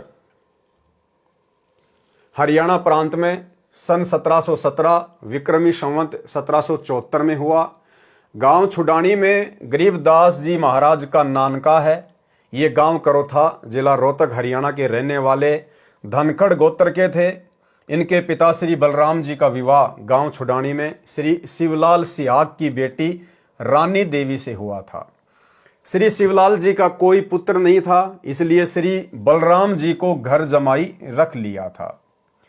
गांव छुडानी में रहते 12 वर्ष हो गए थे, तब संत गरीबदास जी महाराज जी का जन्म गांव छुडानी में हुआ था। श्री शिवलाल जी के पास 2500 बीघा, बड़ा बीघा जो वर्तमान के बीघा से 2.75 गुना बड़ा होता था, इतनी जमीन थी, जिसके वर्तमान में 1400 एकड़ जमीन बनती है। उस सारी जमीन के वारिस श्री बलराम जी हुए तथा उनके पश्चात उनके इकलौते पुत्र संत गरीबदास जी उस सर्व संपत्ति के वारिस हुए। उस समय पशु अधिक पाले जाते थे। लगभग 150 गौवें श्री बलराम जी रखते थे। उनको चराने के लिए अपने पुत्र गरीबदास जी के साथ अन्य कई पाली किराए पर ले रखे थे। वे भी गौवों को खेतों में चराने के लिए ले जाया करते थे। जिस समय संत गरीबदास जी 10 वर्ष की आयु के हुए, वे गायों को चराने के लिए अन्य गवालों के साथ नला नामक खेत में गए हुए थे। फाल्गुन मास की सुदी द्वादशी के दिन के लगभग 10 बजे परम अक्षर ब्रह्म एक जिंदा महात्मा के वेश में मिले। गांव कबलाना की सीमा से सटा नला खेत है। सर्व गवाले एक जांडी के पेड़ के नीचे बैठकर खाना खा रहे थे। वह पेड़ गांव कबलाना से छुडानी को जाने वाले कच्चे रास्ते पर था। वर्तमान में सरकार ने उस रास्ते पर सड़क का निर्माण करवा दिया है। परमेश्वर कबीर जी सतलोक से पेड़ से कुछ दूरी पर उतरे। रास्ते रास्ते कबलाना की ओर छुडानी को जाने लगे। जब गवालों के पास आए तो गवालों ने कहा, बाबा जी आदेश। राम राम। परमेश्वर जी ने कहा, राम राम। गवालों ने कहा कि बाबा जी खाना खाओ। परमेश्वर जी ने कहा कि खाना तो मैं अपने गांव से खाकर चला था। गवालों ने कहा कि महाराज खाना नहीं खाते तो दूध तो अवश्य पीना पड़ेगा। हम अतिथि को कुछ खाए पिए बिना नहीं जाने देते। परमेश्वर ने कहा कि मुझे दूध पिला दो, और सुनो, मैं कंवारी गाय का दूध पीता हूं। जो बड़ी आयु के पाली यानी गवाले थे, उन्होंने कहा कि आप तो मजाक कर रहे हो, आप जी की दूध पीने की नीयत नहीं है। कंवारी गाय भी कभी दूध देती है। परमेश्वर ने फिर कहा कि मैं कंवारी गाय का दूध पीऊंगा। गरीबदास बालक ने एक बछिया जिसकी आयु 1.5 वर्ष की थी, जिंदा बाबा के पास लाकर खड़ी कर दी। परमात्मा ने बछिया की कमर पर आशीर्वाद भरा हाथ रख दिया। बछिया के स्तन लंबे लंबे हो गए। एक मिट्टी के लगभग 5 किलोग्राम की समता के पात्र बरोले को बछिया के स्तनों के नीचे रखा। स्तनों से अपने आप दूध निकलने लगा। मिट्टी का पात्र भर जाने पर दूध निकलना बंद हो गया। पहले जिंदा बाबा ने पिया। शेष दूध को अन्य पालियों गवालों को पीने के लिए कहा तो बड़ी आयु के गवाले जो संख्या में 10-12 थे कहने लगे कि बाबा जी, कवारी गाय का दूध तो पाप का दूध है, हम नहीं पिएंगे। दूसरे, आप ना जाने किस जाति के हो, आपका झूठा दूध हम नहीं पिएंगे। तीसरे, ये दूध आपने जादू जंत्र करके निकाला है, हम पर जादू जंत्र का कुप्रभाव पड़ेगा। ये कहकर जिस जांडी के पेड़ के नीचे बैठे थे वहां से चले गए। दूर जाकर किसी वृक्ष के नीचे बैठ गए। तब बालक गरीबदास जी ने कहा कि हे बाबा जी, आपका झूठा दूध तो अमृत है, मुझे दीजिए। कुछ दूध बालक गरीबदास जी ने पिया। परमेश्वर जिंदा वेशधारी ने संत गरीबदास जी को ज्ञान उपदेश दिया, तत्व ज्ञान, सूक्ष्म वेद का ज्ञान बताया। संत गरीबदास जी के अधिक आग्रह करने पर परमेश्वर ने उनकी आत्मा को शरीर से अलग किया और ऊपर के रूहानी मंडलों की सैर कराई। एक ब्रह्मांड में बने सर्व लोकों को दिखाया। श्री ब्रह्मा, श्री विष्णु तथा शिव जी से मिलाया। उसके पश्चात ब्रह्मलोक तथा श्री देवी दुर्गा का लोक दिखाया। फिर 10वें द्वार ब्रह्मरंध्र को पार करके ब्रह्म काल के 21 ब्रह्मांडों के अंतिम छोर पर बने 11वें द्वार को पार करके अक्षर पुरुष के 7 संख ब्रह्मांडों वाले लोक में प्रवेश किया। संत गरीबदास जी को सर्व ब्रह्मांड दिखाए, अक्षर पुरुष से मिलाया। पहले उसके 2 हाथ थे, परंतु परमेश्वर के निकट जाते ही अक्षर पुरुष ने 10,000 हाथों का विस्तार कर लिया। जैसे मोर पक्षी अपने पंखों को फैला लेता है, अक्षर पुरुष को जब संकट का अंदेशा होता है तब ऐसा करता है। अब देखो भाई और बहनों, परमात्मा की वाणी यहां पर सत्य सिद्ध हो जाती है कि निर्विकार निर्भय तू ही और शकल भयमान, सब पर तेरी साहिबी तुझ पर साहिब नाए। कि हे कबीर परमेश्वर सतगुरु रामपाल जी, आपके अलावा इस पूरी सृष्टि में ना ही तो कोई निर्विकार है और ना ही कोई निर्भय है। अक्षर पुरुष 7 संख ब्रह्मांडों का स्वामी, 10,000 कलाओं का स्वामी। और जैसे ही उसने कबीर परमेश्वर जी को देखा, उसे संकट का अंदेशा हुआ। और जब अक्षर पुरुष को संकट का आभास होता है, उस समय वो अपनी शक्ति का जो है वो प्रदर्शन करता है, सामने वाले को डराने के लिए, भयभीत करने के लिए। तो अक्षर पुरुष भी भय मुक्त नहीं है, उसने भी भय युक्त होकर डर के मारे कि ये कौन आ गया मेरे लोक में, सीधा चला आ रहा है, किसकी हिम्मत हो गई ऐसे। अपने ऊपर आपत्ति आती हुई देखकर और अपने 10,000 हाथों का विस्तार कर लिया, अपना विकराल शरीर बना लिया उसने, अपनी शक्ति का पूरा उसने प्रदर्शन किया। इसलिए भाई और बहनों, परमेश्वर कहते हैं निर्विकार निर्भय तू ही और शकल भयमान, और सब पर तेरी साहिबी तुझ पर साहिब नाए। तो सृष्टि में एकमात्र जो निर्विकार परमात्मा है, निर्भय परमात्मा है, सतगुरु रामपाल जी परमेश्वर जी हैं, जो यहां पर सिद्ध होता है। अपनी शक्ति का प्रदर्शन करता है, क्योंकि अक्षर पुरुष अधिक से अधिक 10,000 हाथ ही दिखा सकता है। इसके 10,000 हाथ हैं। क्षर पुरुष के यानी काल के 1,000 हाथ हैं। गीता अध्याय 10 व 11 में अपना 1,000 हाथों वाला विराट रूप दिखाया। गीता अध्याय 11 श्लोक 46 में अर्जुन ने कहा कि हे सहस्त्र बाहु, 1,000 भुजाओं वाले, अपने चतुर्भुज रूप में आइए। संत गरीबदास जी को अक्षर पुरुष के 7 संग ब्रह्मांडों के भेद बता वह आंखों दिखाकर परमेश्वर जिंदा बाबा 12वें द्वार के सामने ले गया, जो अक्षर पुरुष के लोक की सीमा पर बना है, जहां से भंवर गुफा में प्रवेश किया जाता है। जिंदा वेशधारी परमेश्वर जी ने संत गरीबदास जी को बताया कि जो 10वां द्वार यानी जो ब्रह्मरंध्र है, वो मैंने शतनाम के जाप से खोला था। जो 11वां द्वार है वह मैंने तत् तथा शत जो सांकेतिक मंत्र है उससे खोला था। अन्य किसी भी मंत्र से उन द्वारों पर लगे ताले नहीं खुलते। अब ये 12वां द्वार है, ये मैं सत शब्द यानी सारनाम से खोलूंगा। हालांकि भाई और बहनों, परमेश्वर को किसी भी मंत्र का जाप करके ये द्वार खोलने की आवश्यकता नहीं होती है, क्योंकि परमेश्वर सर्वशक्तिमान होते हैं। जब उस परमेश्वर की शक्ति से जब श्री कृष्ण जी का जन्म हुआ और जब कंस की जेल में ऑटोमेटिक 7 ताले खुल गए उस कबीर परमेश्वर सतगुरु रामपाल जी की मेहर से, शक्ति से, तो भला जब परमेश्वर कहीं जाएंगे तो दुनिया का ऐसा कौन सा द्वार, ऐसा कौन सा ताला है जो बंद का बंद रह जाए। तो परमेश्वर की शक्ति से वो खुले थे। लेकिन यहां गुरुदेव भगवान ने आदरणीय गरीबदास जी महाराज जी के माध्यम से आप और हमें यह समझाना है कि जब आप ऊपर की यात्रा करोगे तो कौन सा द्वार किस मंत्र के जाप से खुलता है, किस मंत्र का जाप करना होता है, इस जानकारी के लिए गुरुदेव भगवान यहां पर ये बातें लिख रहे हैं। इसके अतिरिक्त किसी नाम के जाप से यह नहीं खुल सकता।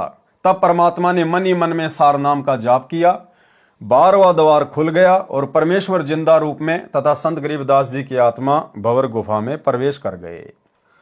फिर सतलोक में प्रवेश करके उस श्वेत गुम्मद के सामने खड़े हो गए, जिसके मध्य में सिंहासन, उर्दू में कहते हैं तकत, उसके ऊपर तेजो में श्वेत नर रूप में परम अक्षर ब्रह्म जी विराजमान थे, जिनके एक रोम यानी शरीर के बाल से इतना प्रकाश निकल रहा था जो करोड़ सूर्यों तथा इतने ही चांदों चंद्रमाओं के मिलते जुलते प्रकाश से भी अधिक था। इससे अंदाजा लग जाता है कि उस परम अक्षर ब्रह्म सत्य पुरुष जी के संपूर्ण शरीर की कितनी रोशनी होगी। सतलोक स्वयं भी हीरे की तरह प्रकाशमान है। उस प्रकाश को जो परमेश्वर जी के पवित्र शरीर से तथा उसके अमर लोक से निकल रहा है, केवल आत्मा की आंखों से यानी दिव्य दृष्टि से ही देखा जा सकता है, चरम दृष्टि से नहीं देखा जा सकता। चरम दृष्टि क्या होती है? जैसे वर्तमान में हमारी जो ये दृष्टि है, हम जो देखते हैं, इसको कहते हैं चरम दृष्टि। और भक्ति की शक्ति से हमारी फिर दिव्य दृष्टि खुल जाती है। हम यहां बैठे बैठे असंख्य ब्रह्मांडों को देख सकते हैं, उसको कहते हैं दिव्य दृष्टि। फिर जिंदा बाबा अपने साथ बालक गरीबदास जी को लेकर उस सिंहासन के निकट गए तथा वहां रखे चवर को उठाकर तख्त पर बैठे परमात्मा के ऊपर चलाने लगे। बालक गरीबदास जी ने विचार किया कि यह है परमात्मा और ये बाबा तो परमात्मा का सेवक है। उसी समय तेजो में शरीर वाला प्रभु सिंहासन त्याग कर खड़ा हो गया और जिंदा बाबा के हाथ से चवर ले लिया और जिंदा बाबा को सिंहासन पर बैठने का संकेत किया। जिंदा वेशधारी प्रभु असंख्य ब्रह्मांडों के मालिक के रूप में सिंहासन पर बैठ गए। पहले वाला प्रभु जिंदा बाबा पर चवर करने लगा। संत गरीबदास जी विचार ही कर रहे थे कि इनमें परमेश्वर कौन हो सकता है। इतने में तेजो में शरीर वाला प्रभु जिंदा बाबा वाले शरीर में समा गए। दोनों मिलकर एक हो गए। जिंदा बाबा के शरीर का तेज उतना ही हो गया जितना तेजो में पूर्व में सिंहासन पर बैठे सत्य पुरुष जी का था। अब यह लीला परमात्मा ने क्यों दिखाई आदरणीय गरीबदास जी महाराज जी को? ये इसलिए दिखाई भाई और बहनों, ताकि वर्तमान की इस बिचली पीढ़ी में आप और हम भगत भाई बहन अपने गुरुदेव भगवान पर तनिक भी शंका ना करें। गुरुदेव भगवान तो अपने आप को छुपाएंगे इस ज्ञान का प्रचार करने के लिए। आप और हमारी तुच्छ बुद्धि को देखते हुए गुरुदेव कहेंगे, मैं तो उस परमात्मा का भेजा हुआ दास हूं, मैं तो उसका नौकर हूं, मैं तो उसका प्रतिनिधि हूं। लेकिन ये जो उदाहरण परमेश्वर ने पहले ही साबित कर दिए हैं, अपने एफिडेविट तैयार कर दिए हैं, आत्माओं को सतलोक दिखा दिखाकर अपने गवाह के रूप में जो पेश कर दिए हैं, इन उदाहरणों से हमने शिक्षा लेनी है कि वो कबीर परमात्मा स्वयं ही धरती पर गुरु रूप में प्रकट होता है। स्वयं ही जिस प्रकार गरीबदास जी को लगा सतलोक में सिंहासन पर तेजो में परमात्मा के रूप को देखकर कि भाई असली परमात्मा तो ये है और जो जिंदा बाबा मुझे नीचे से ऊपर लेकर आया है ये तो यहां का कोई नौकर है, कोई सेवक है। लेकिन आगे गरीबदास जी ने देखा कि जो सिंहासन पर जो तेजो में रूप में बैठा है वो खड़ा हुआ और जो जिंदा बाबा था, जो नीचे से गरीबदास जी को ऊपर लेकर गया था, वो सिंहासन पर बैठ गया और पहले वाला परमात्मा जिंदा बाबा के ऊपर चवर कर रहा है। अब गरीबदास जी सोच ही रहे थे कि इनमें भाई परमात्मा कौन है। इतने में वो तेजोमय शरीर वाला परमात्मा जो जिंदा बाबा पे चवर कर रहा था, वो उस जिंदा बाबा के शरीर में समा गया और जिंदा बाबा का जो नूर था, शरीर का जो तेज था, वो उतना ही हो गया। एक रोमकूप में यानी एक बाल में 1 करोड़ चंद्रमा, 1 करोड़ सूरज, इससे भी कहीं ज्यादा मिली जुली रोशनी, और वो चंवर अपने आप हो रहा है, अपने आप। तब गरीबदास जी को समझ में आया कि भाई जो जिंदा बाबा नीचे से मुझे ऊपर लेकर आया है, जो मेरा गुरु है, जिसने मुझे प्रथम नाम के नीचे दीक्षा दी, भाई ये तो स्वयं ही असंख्य ब्रह्मांडों के स्वामी हैं, ये स्वयं ही परमात्मा है। और उसके बाद में फिर जिंदा बाबा ने गरीबदास जी को क्या बताया। आप और हम भगत भाई बहनों की शंका समाप्त करने के लिए कि कलयुग की बिचली पीढ़ी में उस मोक्ष के प्राइम टाइम में अपने गुरु को हल्के में मत ले लेना, अपने गुरु को परमात्मा के अलावा मत मान लेना। कबीरा ते नर अंध हैं जो गुरु को कहते और, हरि के रूठे ठोर है गुरु रूठे नहीं ठोर। यानी अपने गुरु को हमने अन्य दृष्टि में नहीं देखना है कि परमात्मा तो कोई सतलोक में बैठा है कबीर जी, और हमारे गुरु जी तो उनके भेजे हुए प्रतिनिधि हैं, उनके अवतार हैं। नहीं, बहुत बड़ी मार खा जाएंगे इस कलयुग की बिचली पीढ़ी में। हर युग में हम केवल यही तो एक गलती करते आ रहे हैं, आज उसी गलती को हमने सुधारना है। कौन सी गलती? आज से पहले हमने कभी भी गुरु रूप में आए हुए कबीर परमात्मा को परमात्मा नहीं माना। हमने केवल उनको अपना गुरु ही माना और भगवान मानते रहे, ब्रह्मा विष्णु महेश को, अन्य शक्तियों को, जिनको भी हम पहले पूजा करते थे। और ये गलती वर्तमान में भाई और बहनों आप और हमने करने से बचनी है। हमारा गुरु, हमारा कबीर, हमारा इष्ट, हमारा परमेश्वर एक ही है, सतगुरु रामपाल जी परमेश्वर। फिर आदरणीय गरीबदास जी को क्या बताया जिंदा बाबा ने। कुछ ही क्षणों में परमेश्वर बोले, हे गरीबदास, मैं असंख्य ब्रह्मांडों का स्वामी हूं, मैंने ही सर्व ब्रह्मांडों की रचना की है, सर्व आत्माओं को वचन से मैंने ही रचा है, 5 तत्व तथा सर्व पदार्थ भी मैंने ही रचे हैं, क्षर पुरुष यानी ब्रह्म तथा अक्षर पुरुष व उनके लोकों को भी मैंने उत्पन्न किया है, इनको इनके तप के बदले में सर्व ब्रह्मांडों का राज्य मैंने ही प्रदान किया है।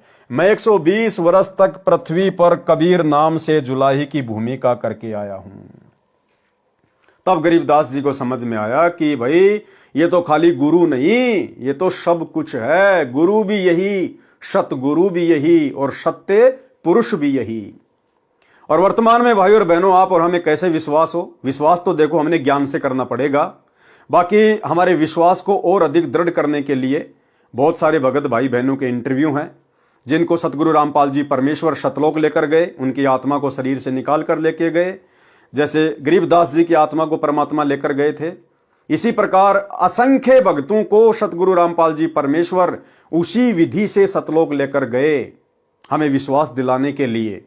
कुछ एक इंटरव्यू हैं जो दास आपको दिखा देता है, और ये इंटरव्यू देखने के बाद में आप भगत भाई बहनों को भली भांति समझ में आ जाना चाहिए कि वर्तमान में हम उस दाढ़ी मूंछ वाली कबीर जी की फोटो को कबीर जी मानकर जो पूज रहे हैं, अपने घर पर उस फोटो को सजा के रखे हैं, दरबार में लगा के रखे हैं, जून के महीने में हम उस फोटो का कबीर प्रकट दिवस मना रहे हैं, हम कितनी बड़ी भूल कर रहे हैं।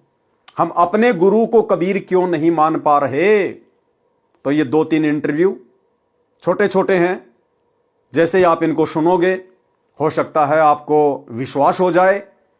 और विश्वास ना होने की भाई और बहनों वैसे तो कोई गुंजाइश गुरुदेव भगवान ने अपने सत्संगों में छोड़ी नहीं है, लेकिन फिर भी परमात्मा चाहते हैं कि जब तक इन आत्माओं को यह दृढ़ विश्वास नहीं होगा कि मेरा गुरु ही कबीर है, मेरा गुरु ही परमात्मा है, तब तक इनकी बात इस कलयुग की बिचली पीढ़ी में भी मोक्ष वाली बन नहीं पाएगी। तो भाई और बहनों अब मौका ना चूकिए, ना तो गुरुदेव ने कोई कमी छोड़ी है और ना ही भगत भाई बहनों के इंटरव्यू के माध्यम से परमात्मा ने कोई कमी रखवाई है। सुनिए इंटरव्यू। उतार है। एक दिन मैंने खुद को ही प्रश्न पूछा, तो चलो एक बार टेस्ट करके देखते हैं कि सच में संत रामपाल जी कबीर साहब क्या उतारे क्या। तो सितंबर 20, 2020 में संत रामपाल जी महाराज मेरे सामने प्रकट हुए रात को 3:30 बजे और मेरा हाथ पकड़ के मुझे बोला, बेटा तू चल मेरे साथ। तो सतलोक लेके गए और सतलोक में उन्होंने दिखाया कि देख ले, मैं सिंहासन पे बैठा हुआ वो मैं ही हूँ और जो मैं धरती पर हूँ वो भी मैं ही हूँ। तो तेरी शंका अब दूर हो गई है, तू मुझे पहचान ले बेटा, ये भक्ति मत छोड़। और ये मैं साक्षात परमात्मा ने दर्शन दे के मुझे बताया कि मैं खुद ही कबीर आया हूँ। रामपाल जी महाराज जी ने मुझे कबीर साहिब जी के सिंहासन के पास ले गए और वहां पर बंदीछोड़ गुरु रामपाल जी महाराज जी कबीर साहिब के सिंहासन के साइड में खड़े हो गए और मैं उनके सामने कबीर साहिब के सामने खड़ी थी। तो क्या हुआ, देखते ही देखते क्या हुआ कि बंदीछोड़ सतगुरु रामपाल जी महाराज कबीर साहिब के शरीर में समा गए और फिर अकेले कबीर परमात्मा रह गए। फिर कबीर परमात्मा का शरीर बंदीछोड़ सतगुरु रामपाल जी महाराज जी के रूप में चेंज हो गया। फिर बंदीछोड़ सतगुरु रामपाल जी महाराज जी कबीर साहिब के रूप में चेंज हो गए। फिर तब मुझे वहां पर समझ आया कि जो बंदीछोड़ सतगुरु रामपाल जी महाराज जी हमारे बीच यहाँ धरती पर रह रहे हैं, यही खुद कबीर परमात्मा है और यही भगवान है जिसे मैं बचपन से तलाश रही। तो भाई और बहनों, वीडियो आपने देखा और वीडियो देखकर आप लोगों ने विचार करना चाहिए, गुरुदेव के ज्ञान को आधार बनाकर चिंतन मनन करना चाहिए कि अभी भी यदि हम उस कागज के टुकड़े कबीर जी वाली मुर्दा फोटो को कबीर जी मानकर पूज रहे हैं तो हम इस कलयुग की पिछली पीढ़ी में भी कितना बड़ा धोखा खा रहे हैं। भारत देश जम्बू द्वीप के काशी नगर बनारस में नीरू नीमा नाम के पति पत्नी थे। वे मुसलमान जुलाहा थे, वे निसंतान थे। ज्येष्ठ सुदी पूर्णिमासी की सुबह ब्रह्म मुहूर्त में लहर तारा नामक सरोवर में काशी के बाहर जंगल में मैं नवजात शिशु का रूप धारण करके कमल के फूल पर लेटा था। मैं अपने इसी स्थान से गति करके गया था। नीरू जुलाहा तथा उसकी पत्नी प्रतिदिन उसी तालाब पर नहाने जाया करते थे। उस दिन मुझे बालक रूप में प्राप्त करके अत्यंत खुश हुए। मुझे अपने घर ले गए। मैंने 25 दिन तक कुछ भी आहार नहीं किया था। तब शिवजी एक साधु के वेश में उनके घर गए। वह सब मेरी ही प्रेरणा थी। शिव से मैंने कहा था कि मैं कंवारी गाय का दूध पीता हूं। तब नीरू एक बछिया लाया। शिव को मैंने शक्ति प्रदान की। उन्होंने बछिया की कमर पर अपना आशीर्वाद भरा हाथ रखा। कंवारी गाय ने दूध दिया, तब मैंने दूध पिया था। मैं प्रत्येक युग में ऐसी लीला करता हूं जब मैं शिशु रूप में प्रकट होता हूं। केवल उस समय जब यह परमात्मा शिशु रूप में प्रकट होता है।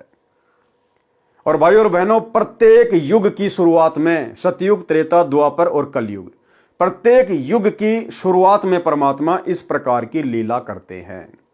क्यों करते हैं? क्योंकि वेदों में परमेश्वर की महिमा लिखी हुई है कि जब वो परमात्मा शिशु रूप में पृथ्वी पे प्रकट होता है, अपनी अच्छी आत्माओं को मिलता है, उनको ज्ञान उपदेश देता है, उस समय उस परमात्मा के परवरिश की लीला कंवारी गायों के दूध से होती है। तो वेदों में लिखी हुई अपनी महिमा को सत्य साबित करने के लिए परमेश्वर चारों युगों की शुरुआत में इस प्रकार की लीला करते हैं। अन्य ना जाने परमात्मा करोड़ों अरबों बार प्रकट हो चुके हैं, होते रहते हैं, होते रहेंगे। तो बार बार परमेश्वर को कंवारी गायों का दूध पीने की आवश्यकता नहीं पड़ती है।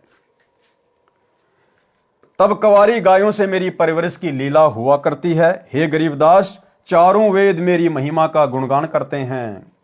वेद मेरा भेद है, मैं ना वेदन के माही, और जिस वेद से मैं मिलूं वह वेद जानते नहीं। कि भाई वेदों में केवल मेरी महिमा लिखी हुई है, मेरे बारे में बताया गया है, परमात्मा कौन है, कैसा है, कहाँ रहता है, उसका नाम क्या है। लेकिन वेदों में परमेश्वर के प्राप्त करने की विधि नहीं लिखी हुई है। वेद मेरा भेद है, मैं ना वेदन के माही, और जिस वेद से मैं मिलूं वो वेद जानते नहीं। कौन सा वेद? 5वां वेद, सूक्ष्म वेद। उस सूक्ष्म वेद में परमेश्वर प्राप्ति की कंप्लीट विधि लिखी हुई है, लेकिन उस सूक्ष्म वेद को आम व्यक्ति नहीं पढ़ सकता, उन वाणियों का अनुवाद नहीं कर सकता, खुलासा नहीं कर सकता। उस पांचवें वेद सूक्ष्म वेद का ज्ञान देने के लिए उस कबीर परमेश्वर को स्वयं ही धरती पर सतगुरु रूप में आना पड़ता है और वे स्वयं ही सूक्ष्म वेद का खुलासा करते हैं। ऋग्वेद मंडल 9 सूक्त 1 मंत्र 9 में लिखा है कि जब परमेश्वर शिशु रूप में पृथ्वी पर प्रकट होते हैं तो उनकी परवरिश की लीला कंवारी गायों द्वारा होती है। मैं सतयुग में सतसुकृत नाम से प्रकट हुआ था, त्रेता युग में मुनिंद्र नाम से तथा द्वापर में करुणामय नाम से, और संवत 1455 ज्येष्ठ सुधी पूर्णमासी को मैं कलयुग में कबीर नाम से प्रकट व प्रसिद्ध हुआ था। ये सब प्रसंग सुनकर संत गरीबदास जी ने कहा कि परवरदिगार, ये ज्ञान मुझे कैसे याद रहेगा। तब परमेश्वर जी ने बालक गरीबदास जी को आशीर्वाद दिया और कहा कि मैंने तेरा ज्ञान योग खोल दिया है, अध्यात्म ज्ञान तेरे अंतःकरण में डाल दिया है। अब आप असंख्य युगों के पहले से लेकर वर्तमान तथा भविष्य का ज्ञान भी याद रखोगे। दूसरी ओर नीचे पृथ्वी पर शाम के 3 बजे के आसपास अन्य गवालों चरावाहों को याद आया कि गरीबदास नहीं है, लाओ उठाकर। तब एक पाली गया, उसने दूर से आवाज लगाई कि हे गरीबदास आजा, गायों के सामने खड़ा होकर अपनी बारी कर, हम बहुत देर से खड़े हैं। भगत गरीबदास जी नहीं बोले और ना उठे, क्योंकि पृथ्वी पर तो केवल शरीर था, जीव आत्मा तो ऊपर के मंडलों की सैर कर रही थी। उस पाली ने निकट जाकर हाथ से शरीर को हिलाया तो शरीर जमीन पर गिर गया। पहले सुखासन पर स्थिर था। गवाले ने देखा तो बालक गरीबदास जी को मृत पाया। उसने शोर मचाया, अन्य गवाले दौड़े आए। उनमें से एक गांव छुडानी की ओर दौड़ा। छुडानी गांव से गांव कबलाना के रास्ते पर वह जांडी का वृक्ष था, जिसके नीचे परमेश्वर जी जिंदा रूप में गरीबदास जी तथा अन्य पालियों के साथ बैठे थे। गांव कबलाना की सीमा के साथ वह खेत सटा हुआ था जो छुडानी गांव का है, जो गरीबदास जी का अपना ही खेत था। वह स्थान गांव छुडानी से 1.5 किलोमीटर दूर है। गांव छुडानी में जाकर उस पाली ने गरीबदास जी के पिता, माता, नाना, नानी को सब हाल बताया कि एक बाबा ने कंवारी गाय का दूध जादू जंत्र करके निकाला। वह दूध हमने तो पिया नहीं, बालक गरीबदास जी ने पी लिया। हमने अभी देखा तो वह मर चुका है। बच्चे के शव को चिता पर रखकर अंतिम संस्कार की तैयारी कर दी। उसी समय परमेश्वर जी ने कहा, हे गरीबदास, आप नीचे जाओ, आपके शरीर को नष्ट करने जा रहे हैं।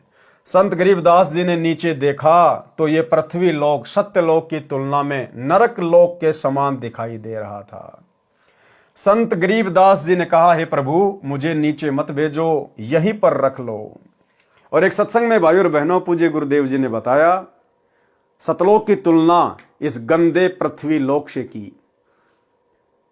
कि एक सूअर वो सारा दिन क्या करता है, गंदी नाली में नाक रगड़ता रहता है, बिष्टा खाता है।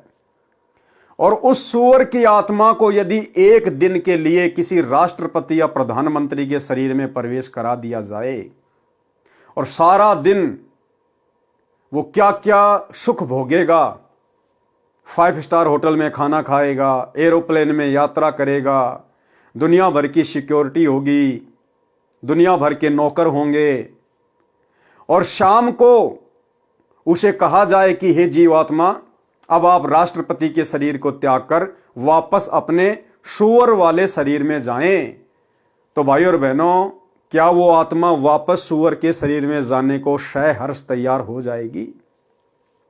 100 बार हाथ जोड़ेगी, विनती करेगी कि हे प्रभु, मुझे तो इसी के शरीर में रख लो, मुझे तो यहीं रख लो। हे प्रभु, जो आनंद यहां है वहां तो सौपन में भी नहीं है। तो भाई और बहनों, इसी प्रकार गरीबदास जी के माध्यम से परमेश्वर आप और हमें समझा रहे हैं कि हम जिस गंदे लोक में यहाँ के सुखों को सुख मान के और बिल्कुल स्थिर होके बैठे हैं, सतलोक की तुलना में तो नरक लोक है, नरक गंदगी का ढेर।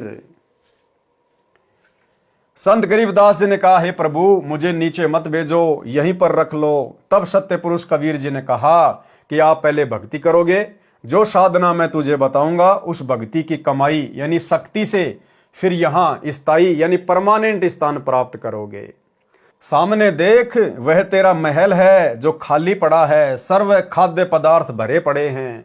नीचे पृथ्वी पर वर्षा होगी तो अन्न होगा, कितनी मेहनत करनी पड़ती है, यहां जैसे पदार्थ पृथ्वी पर है ही नहीं। आप नीचे जाओ, प्रथम मंत्र मैंने तुझे दे दिया है, फिर सतनाम भी तुझे प्रदान करके आऊंगा। ये सतनाम 2 अक्षर का होता है, एक ओम अक्षर, दूसरा तत्, ये सांकेतिक है। फिर कुछ समय उपरांत तुझे सार नाम दूंगा। इन सर्व नामों, प्रथम नाम, दूसरा नाम तथा तीसरे नाम की साधना करके ही तू यहां आ सकेगा। मैं हरदम भगत के साथ रहता हूं, तू चिंता मत करना। अब आप शीघ्र जाइए। क्या कह रहे हैं गुरुदेव कि मैं हमेशा भगत के साथ रहता हूं। यानी भाई और बहनों, नाम दीक्षा लेने के बाद में हम भगत भाई बहनों ने कहीं भी फालतू में धक्के खाने की आवश्यकता नहीं पड़नी चाहिए। नाम दीक्षा लेने के बाद भगत के केवल 2 ही ठिकाने होते हैं। पहला ठिकाना है उसका अपना घर जहां उसका परिवार रहता है, और दूसरा ठिकाना है आश्रम जहां उसका गुरुदेव भगवान रहता है। लेकिन उन आश्रमों में केवल उसी समय जाना चाहिए जब उसके पूज्य गुरुदेव भगवान सह शरीर उन आश्रमों में विराजमान हो। अन्यथा जैसा उसका घर वैसा उसका आश्रम। मैं हरदम भगत के साथ रहता हूं, तो चिंता मत करना। अब आप शीघ्र जाइए। इतना कहकर परम अक्षर पुरुष जी ने संत गरीबदास जी के जीव को शरीर में प्रवेश कर दिया। कुल परिवार के लोग चिता में अग्नि लगाने ही वाले थे। उसी समय बच्चे के शरीर में हलचल हुई। शव को रस्से से बांध कर ले जाते हैं, वह रस्सा भी अपने आप टूट गया। संत गरीबदास जी उठकर बैठ गए, चिता से नीचे उतरकर खड़े हो गए। उपस्थित गांव के व परिवार के व्यक्तियों की खुशी का ठिकाना नहीं रहा। बालक गरीबदास ऊपर को आंखें करके परमात्मा को देख रहा था, तथा जो अमृत ज्ञान परमेश्वर जी ने उनके अंतःकरण में डाला था वह अमृतवाणी दोहों व चौपाइयों तथा शब्दों के रूप में बोलने लगा। गांव वालों को उस अमृतवाणी का ज्ञान नहीं था, इसलिए उन्होंने सोचा कि बच्चे को बाबा ने फटकार मार दी, जिस कारण से बड़बड़ा रहा है, कुछ का कुछ बोल रहा है। परंतु परमात्मा का सौ शुक्र मना रहे थे कि लड़की का लड़का जीवित हो गया। पागल है तो भी लड़की रानी देवी अपना दिल रोक कर खुश रहेगी। ये समझकर महापुरुष गरीबदास जी को पागल गांव की भाषा में बावड़िया कहने लगे। इस घटना के 3 साल के पश्चात एक गोपाल दास संत गांव छुडानी में आया, जो संत दादू दास जी के पंथ से दीक्षित था। वह संतों की वाणी को समझता था, उसके महत्व को जानता था। वह वैश्य जाति से था, यानी बनिया जाति से था। संत वेशभूषा में रहता था। बनिए के घर जन्म होने के कारण कुछ पढ़ा लिखा भी था। घर त्याग कर संन्यास ले रखा था। अधिकतर भ्रमण करता रहता था, गांव-गांव में जाकर प्रचार करता था। कुछ शिष्य भी बना रखे थे। उसका एक बैरागी जाति का गांव छुडानी का भी शिष्य था, वह उसके घर रुका हुआ था। उस शिष्य ने संत गोपाल दास से कहा कि हे गुरुदेव, हमारे गांव के चौधरी का दोहता यानी लड़की का लड़का किसी साधु की फटकार से पागल हो गया है। वह तो मर गया था, चिता पर रख दिया गया था। लड़की रानी की किस्मत से बच्चा जीवित तो हो गया, परंतु पागल हो गया। सब जगह झाड़ फूंक करने वालों से भी इलाज करा लिया। अन्य दवाई पागलपन दूर करने की भी बहुत खिला ली, लेकिन कोई राहत नहीं मिली। उस शिष्य ने वह सर्व घटना भी बताई जो कंवारी गाय का दूध निकलवाकर बच्चे गरीबदास को पिलाने की घटित हुई थी। फिर उसने कहा कि कहते हैं कि संत की विद्या को संत ही काट सकता है, कुछ कृपया करो गुरुदेव। संत गोपाल दास जी ने कहा कि बुलाओ उस लड़के को। शिष्य ने चौधरी शिवलाल जी से कहा कि मेरे घर पर एक बाबा जी आया है, मैंने उसको आपके दोते गरीबदास के बारे में बताया है। बाबा जी ने कहा है कि एक बार बुलाओ, ठीक हो जाएगा, एक बार दिखा लो। अब तो गांव में ही बाबा आया है, बहुत पहुंचा हुआ संत है। शिवलाल जी के साथ गांव के कई अन्य व्यक्ति भी बाबा के पास गए, साथ में बच्चे गरीबदास जी को भी ले गए। संत गोपाल दास जी ने बालक गरीबदास जी से प्रश्न किया कि बेटा, वह कौन बाबा था जिसने तेरा जीवन बर्बाद कर दिया? प्रिय पाठकों को यहाँ पर यह बताना अनिवार्य है कि संत गोपाल दास जी संत दादू दास जी के पंथ से दीक्षित थे। संत दादू जी को भी संत गरीबदास जी की तरह 7 वर्ष की आयु, एक पुस्तक में 11 वर्ष की आयु में जिंदा बाबा मिला लिखा है। हमने ज्ञान समझना है, व्यर्थ के तर्क वितर्क में नहीं पड़ना है। जिंदा बाबा के वेश में परमेश्वर कबीर जी मिले थे। संत दादू जी को भी परमेश्वर शरीर से निकालकर सतलोक लेकर गए थे। संत दादू जी 3 दिन रात अचेत अवस्था में रहे थे। तीसरे दिन वापस सचेत हुए तो कहा था कि मैं परमेश्वर कबीर जी के साथ अमर लोक गया था। वह आलम बड़ा कबीर है, वह सबको रचने वाला है, सर्व सृष्टि का रचनहार है। कहा कि जिन मोकू निज नाम दिया सोए सतगुरु हमारे, दादू दूसरा कोई नहीं कबीर सिरजनहार।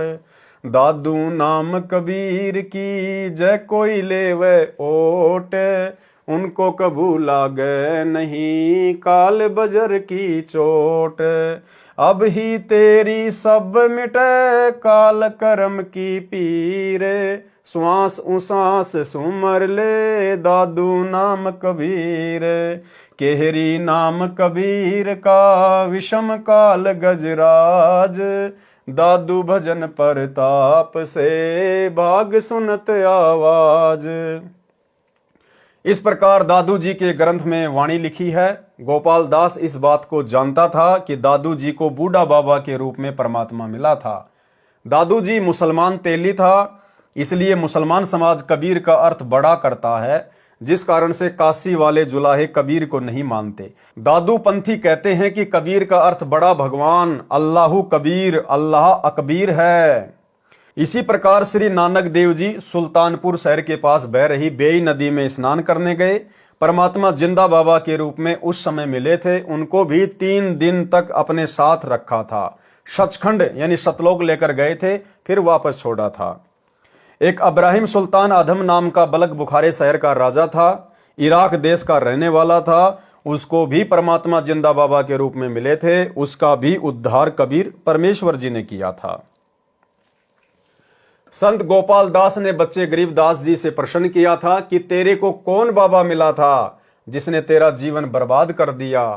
संत गरीबदास जी ने उत्तर दिया था कि हे महात्मा जी, जो बाबा मुझे मिला था उसने मेरा कल्याण कर दिया, मेरे जीवन को आबाद कर दिया। वह पूर्ण परमात्मा है। गरीब हम सुल्तानी नानक तारे दादू को उपदेश दिया, जात जुलाहा भेद न पाया काशी माहे कबीर हुआ। गरीब अनंत कोटि ब्रह्मांड का एक रति नहीं भार, सतगुरु पुरुष कबीर हैं कुल के सिरजनहार। गरीब सब पदवी के मूल हैं सकल सिद्धि हैं तीर, दास गरीब सतपुरुष भजो अविगत कला कबीर। गरीब अजब नगर में ले गए हमको सतगुरु आण, जल के बिंब अगाध गति सूते चादर ताण। गरीब शब्द स्वरूपी उतरे सतगुरु सत कबीर, दास गरीब दयालु हैं डिगे बंधावे धीर। गरीब अलल पंख अनुराग है सुन मंडल रे थीर, दास गरीब उधारिया सतगुरु मिले कबीर। गरीब परपटन वह लोक है जहाँ अदली सतगुरु सार, भक्ति हेत से उतरे पाया हम दीदार। गरीब ऐसा सतगुरु हम मिला है जिंदा जगदीश, सुन विदेशी मिल गया छत्र मुकुट है शीश। गरीब जमजो राजा से डरे धर्मराय धर धीर, ऐसा सतगुरु एक हैं अदली असल कबीर। गरीब माया का रस पिया कर हो गए डामाडोल, ऐसा सतगुरु हम मिला ज्ञान योग दिया खोल। गरीब जमजो राजा से डरे मिटे कर्म के लेख, अदली असल कबीर हैं कुल के सतगुरु एक। संत गरीबदास जी को कौन मिला था? बाबा जी को उसका परिचय दिया। जो ऊपर लिखी वाणियों में संत गरीबदास जी ने स्पष्ट कर दिया है कि जिस परमेश्वर कबीर जी ने हम सबको, संत गरीबदास, संत दादूदास, संत नानक देव तथा राजा अब्राहिम सुल्तानी आदि आदि को पार किया, वह भारतवर्ष के काशी शहर में कबीर जुलाहा नाम से प्रसिद्ध हुआ है। वह अनंत कोटि ब्रह्मांडों का सृजनहार है, वह मुझे मिला था। ये उपरोक्त वाणी बोलकर संत गरीबदास 13 वर्षीय बच्चे चल पड़े।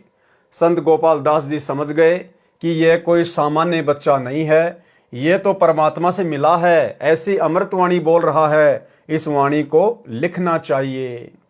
ये विचार करके बालक गरीबदास जी के पीछे पीछे चल पड़ा और कहने लगा कि हे गांव वालों, ये बालक पागल नहीं है, तुम पागल हो। ये क्या बोल रहा है, तुम समझ नहीं सके।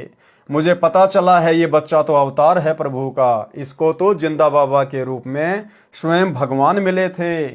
इसी प्रकार हमारे पूज्य दादू साहेब जी को भी मिले थे। दादू जी की सब वाणियां लिखी नहीं गई थी। अब इस बच्चे से सर्व वाणी लिखवाऊंगा, मैं खुद लिखूंगा। ये वाणी कलयुग में अनेकों जीवों का कल्याण करेगी। संत गोपाल दास जी के बार बार आग्रह करने पर संत गरीबदास जी ने कहा, गोपाल दास जी, यदि पूरी वाणी लिखे तो मैं लिखवाऊं, कहीं बीच में छोड़ गए तो नहीं लिखवाऊंगा। संत गोपाल दास जी ने कहा, महाराज जी, मैं तो घर से निकल चुका हूं परमार्थ और कल्याण कराने के लिए। मेरी 62 वर्ष की आयु हो चुकी है, मुझे इससे अच्छा कोई कार्य नहीं है, आप कृपया करें। तब संत गरीबदास जी तथा संत गोपाल दास जी बेरी के बाग में एक जांडी के नीचे बैठकर वाणी को लिखवाने लगे। वह बेरी का बाग संत गरीबदास जी का अपना ही था। उस समय छुडानी गांव के आसपास रेतीला क्षेत्र था, जैसे राजस्थान में है। वहां पर जांडी के वृक्ष अधिक होते थे, उनकी छाया का ही प्रयोग अधिक किया जाता था। इस प्रकार संत गरीबदास जी ने परमात्मा से प्राप्त तत्व ज्ञान आंखों देखा हाल वाणी रूप में बोला तथा संत गोपाल दास जी ने लिखा। लगभग 6 महीनों तक ये कार्य किया गया। फिर जब जब किसी से वार्ता होती तो संत गरीबदास जी वाणी बोला करते थे, तो अन्य व्यक्ति भी लिख लिया करते थे, जिन सबको मिलाकर एक ग्रंथ रूप में हाथ से लिखा गया है। संत गरीबदास जी के समय से ही इस ग्रंथ का पाठ करना प्रारंभ हो गया था।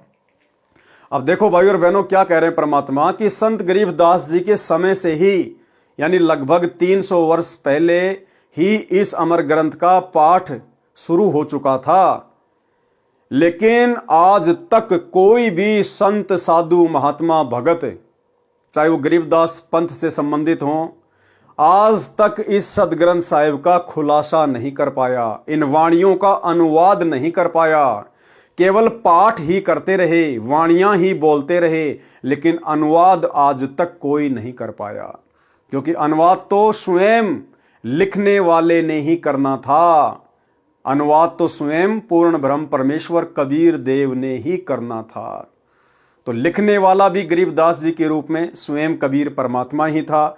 और वर्तमान में जो इस अमर ग्रंथ का सरलार्थ सन 1994 से कर रहे हैं, जिसमें पूरे विश्व की सभी भाषाओं का समावेश है, इस अमर ग्रंथ को अमर पुरुष ही खोल कर बता सकता है।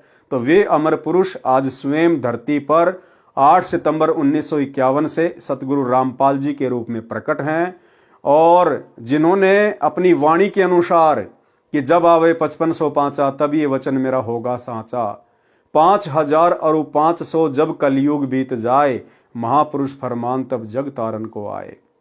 सन 1994 में सतगुरु रामपाल जी परमेश्वर जी ने अपने यथार्थ 13वें कबीर पंथ की शुरुआत की, और परमेश्वर जी ने शुरुआती समय में सन 2000 तक केवल आदरणीय गरीबदास जी महाराज जी के सदग्रंथ साहिब का ही खुलासा किया है।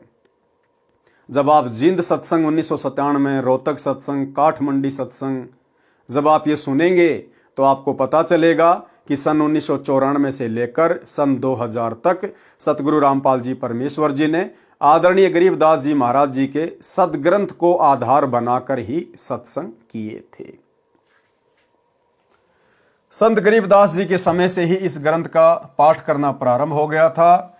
इसको कुछ वर्षों पूर्व टाइप करवाया गया था। इसके अतिरिक्त परमेश्वर कबीर जी ने जो सूक्ष्म वेद अपने मुख कमल से बोला था, उस अमृत सागर कबीर सागर से निकालकर कुछ अमृतवाणी ग्रंथ के अंत में लिखी हैं। इस पवित्र अमृतवाणी की पुस्तक को अमर ग्रंथ नाम दिया है। इस अमृतवाणी का अब सरलार्थ प्रारंभ किया जाता है। लेखक तथा सरलार्थकर्ता संत रामपाल दास, सतलोक आश्रम, टोहाना रोड, बरवाला, जिला हिसार, हरियाणा। तो भाई और बहनों, पवित्र ग्रंथ मुक्ति बोध के सरलार्थ पर आज केवल हम इतना ही लेंगे और कल रात्रि 8 बजे सभी भाई बहन एक बार फिर से दास के Facebook page Pawan Das is live के ऊपर लाइव जुड़िए। इसके आगे के पार्ट में परमेश्वर ने क्या कुछ आप और हम सभी भगत भाई बहनों के लिए लिखा है उसको हम कल के वीडियो में जानेंगे, देखेंगे, समझेंगे। परमेश्वर हम सब पर इसी प्रकार से दया बना के रखें, हम सबको परमेश्वर समय दें। तो आज के वीडियो में केवल इतना ही। गुरुदेव हमें आज्ञा दें, इजाजत दें, आशीर्वाद दें। बंदी छोड़ सतगुरु रामपाल जी भगवान की जय हो।